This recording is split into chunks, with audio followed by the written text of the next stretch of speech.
Mga kapuso, atong sayron ang sitwasyon karon sa Baybay City sa Leyte. Nanukad karon dito live si Nico Serino. Nick, kumusta diha karon?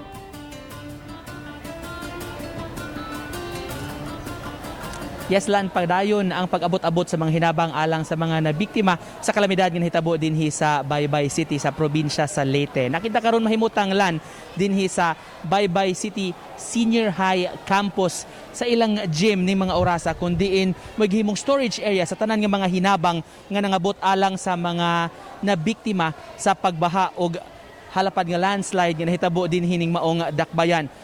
Ning mga orasa padayon nga gi-sort out sa mga volunteers kining mga used clothing ug mga relief goods alang sa mga biktima. Gipangunayan kini sa Taga City Social Welfare and Development Office, mga personnel sa DepEd kabarangayan, ingon man sa mga volunteers mismo nga miabag sa pag-manage nining evacuation center. Kining maong eskwelahan, Lan, ang ilang senior high campus mo gihimong evacuation area sa tanan nga mga biktima sa landslide. Gipabalhin una sila diri temporaryo katong mga nawad-an og panimay. Ingon man katong mga nabanlas ang mga Pinoy-anan aron sab nga malikay sila sa mga panghitabo labi na kay hubok pa kaagyud kaayo ang yuta sa maong dapit. Gipahibaw na gali ni Mayor Jose Cari nga labi na katong bukirang barangay sa Cantagdos, mao na to siya ang ilang ideklara nga no man's land o did-ana unya nila ang pagpahibalik sa mga residente sa maong lugar gumikan sa kadelikado sa maong dapit. Kagahapon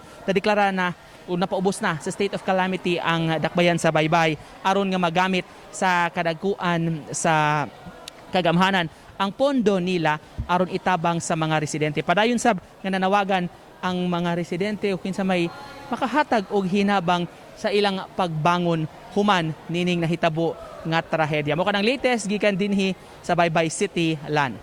Salamat, Nico Serino.